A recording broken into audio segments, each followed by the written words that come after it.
श्री कृष्णा वैशाख पूर्णिमा व्रत कथा। इससे संतान और सौभाग्य की रक्षा होती है।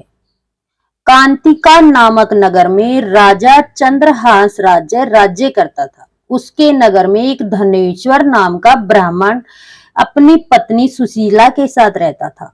उसके घर में किसी प्रकार की धन संपत्ति की कोई भी कमी नहीं थी, लेकिन ब्राह्मण की कोई संतान न हो थी, जिसके कारण दोनों पति पत्नी बहुत दुखी रहते थे।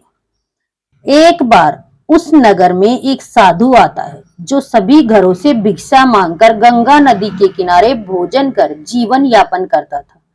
लेकिन वह साधु धनेश्वर के घर भिक्षा मांगने कभी नहीं जाता था। यह देखकर सुशीला और धनेश्वर बहुत दुखी हुई और जाकर उस साधु से पूछे कि आप सभी घरों से भिक्षा लेते हो, लेकिन हमारे घर नहीं, ऐसा क्यों?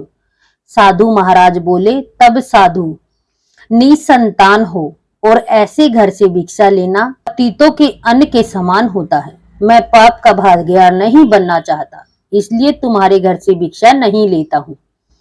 यह सुन धनेश्वर बहुत दुखी हो जाता है और साधु से पूछता है कि ऐसा कोई उपाय बताए जिससे मुझे भी संतान सुख की प्राप्ति हो।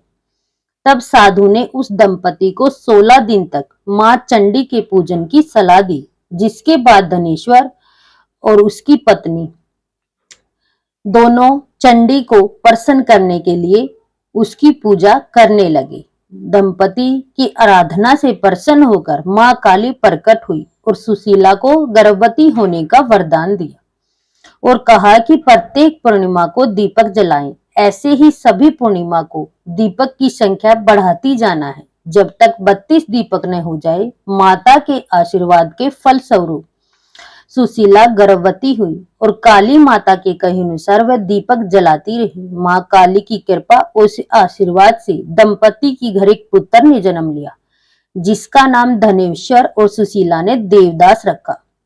देवदास जब बड़ा हुआ तो धनेश्वर ने उसे विद्या ग्रहण करने के लिए काशी भेजा।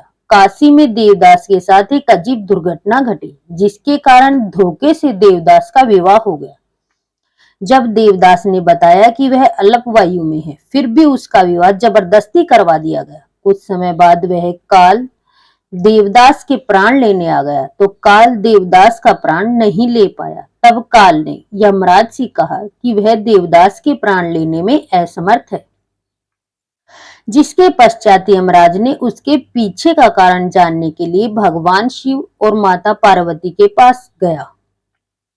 तब माता पार्वती ने माता काली के वरदान के वृत्तांत को सुनाया और कहा कि ब्राह्मण दंपति ने पूर्णिमा का व्रत रखा था, इसलिए काल देवदास का बहुत कुछ नहीं बिगाड़ पाया। तभी से कहा जाता है कि पूर्णिमा के दिन व्रत करने से काल से मुक्ति मिलती है और भगवान सभी मनोकामनाएं पूरी करते हैं। प्रेम से बोलिए उमापति शंकर भगवान की जय।